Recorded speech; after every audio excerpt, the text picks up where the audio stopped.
Hello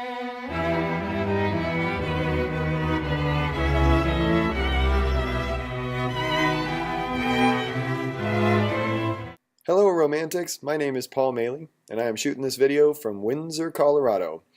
My presentation is on Chopin's Piano Concerto in E minor. This is considered his first piano concerto. Fun fact, it's actually his second piano concerto that he wrote, but it's the first one that he had published.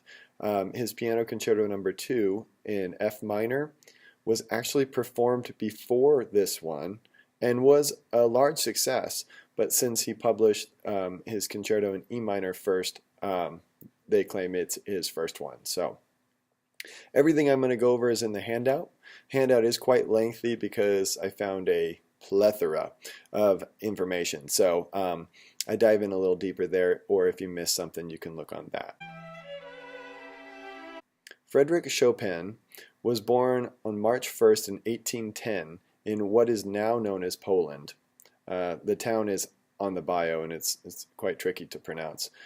He died October 17th in 1849 in Paris, France. He was a Polish-French composer, best known for his solo pieces for piano and orchestra. And he was also considered a great tone poet. Chopin was introduced to music at a very early age.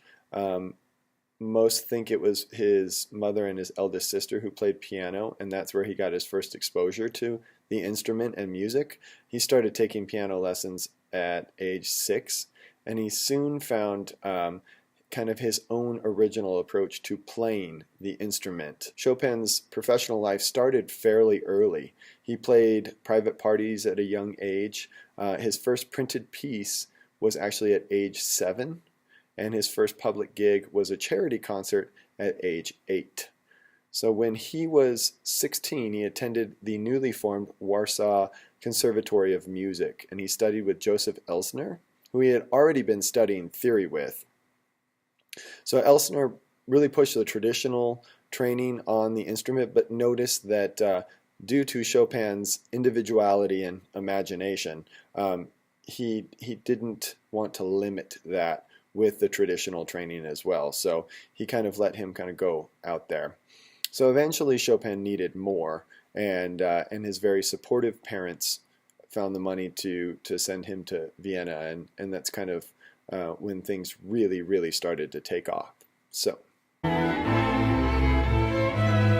this piece was written in 1830, and it was not long after the success of his piano concerto in F minor. Earlier in the year. It was early spring of 1830, and he had already started writing his next, which was this piano concerto in E minor.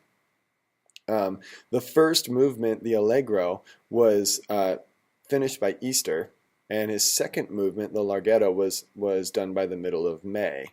Now, the Larghetto is this beautiful, almost dream-like section, and Chopin was quoted in a letter that he had written to his friend Titus Gladkowska. Hopefully that pronunciation is somewhat close. About this second movement specifically, and I thought it was an interesting quote. He said, "Involuntarily, something has entered my head through my eyes, and I like to caress it." And he kind of described that second movement in that way. Titus Gladkowska was a Polish political activist, an agriculturalist, and a patron of the arts, and as well a friend of Chopin's. So the last movement took a little bit longer to write. He had started to show some hesitation and hints of procrastination on finishing this third movement, and didn't finish it until August of this year.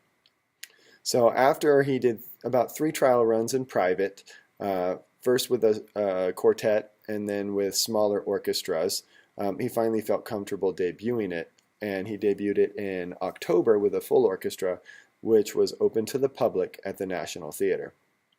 So I don't know if this was common for composers to do, but Chopin was actually the soloist for the first performance, and it was somewhat of a farewell for him as he was preparing to leave Poland. So I thought that was interesting, but he was not known just as that composer, but also a virtuosic piano player.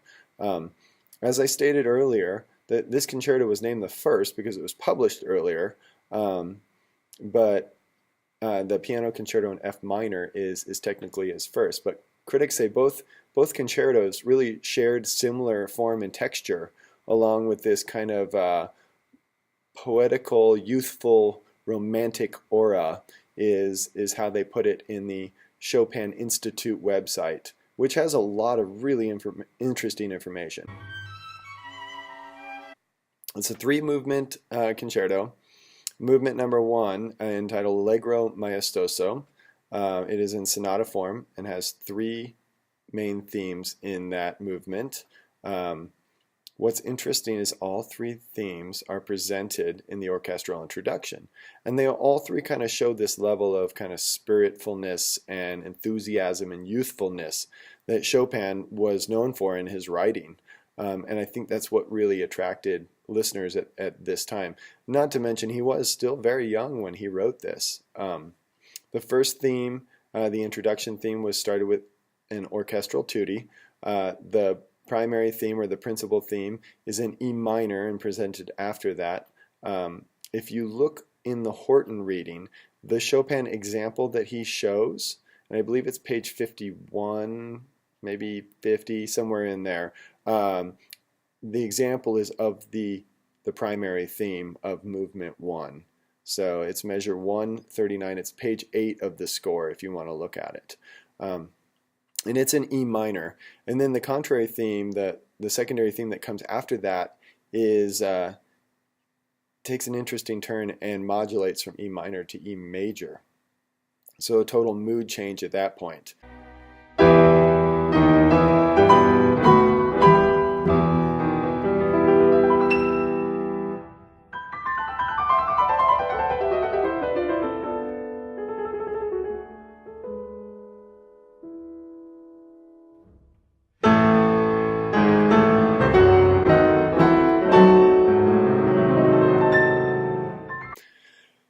Movement number 2, the Romanza, or the Larghetto. The piano enters in the pickup of measure 13 of this movement with the primary theme, and this is the in another letter to Chopin's friend Titus. He's quoted saying it is kind of a meditation on the beautiful springtime, but to moonlight. Which is kind of some interesting word painting when you really think about it. When you listen to it, it makes a lot of sense.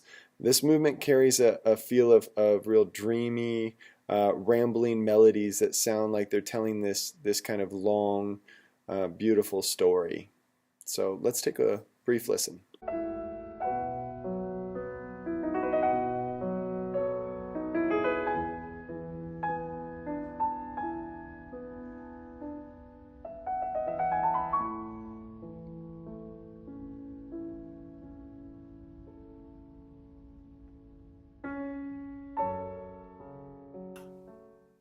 All right, so looking at movement number 3, the Rondo and Vivace.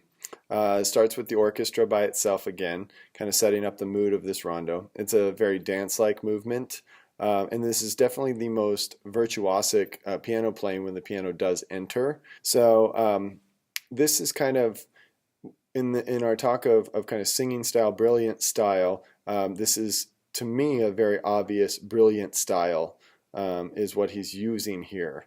And you know, there's points where it feels like the piano and the orchestra are kind of dancing around each other, and it's very, very, very interesting and fun to listen to. So.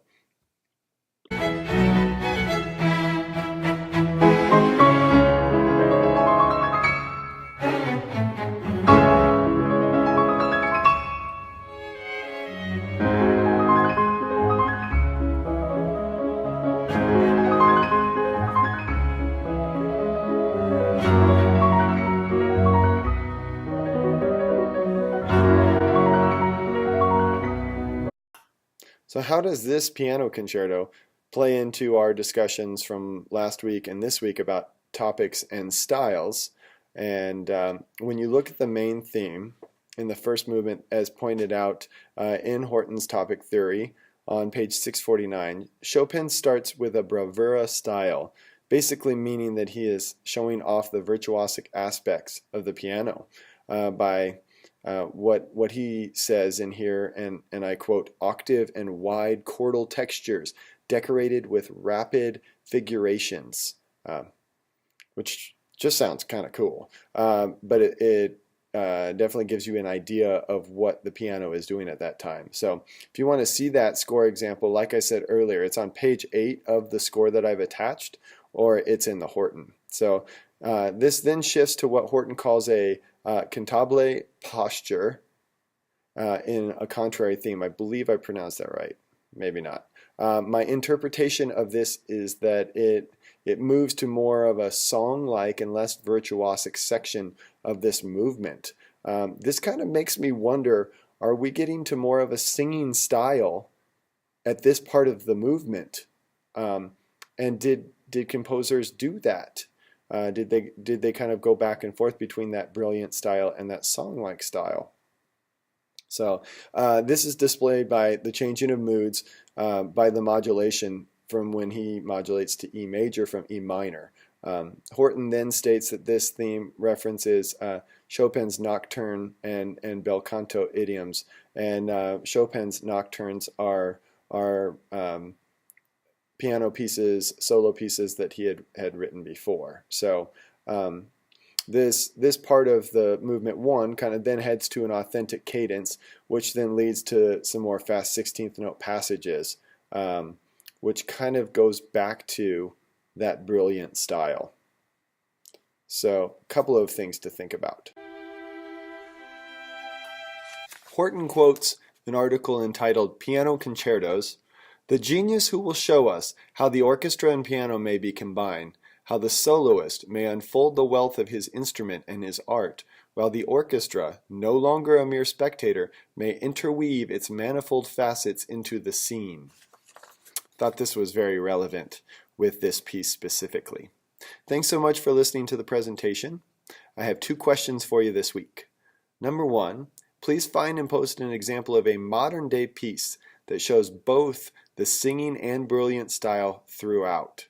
Please explain your example. Number 2, please listen to the second movement using the link below. After listening, what styles that were presented in the Ratner would apply to describe this movement and why? Thanks so much. I hope you guys are having a wonderful week, and I look forward to reading your comments. Bye-bye.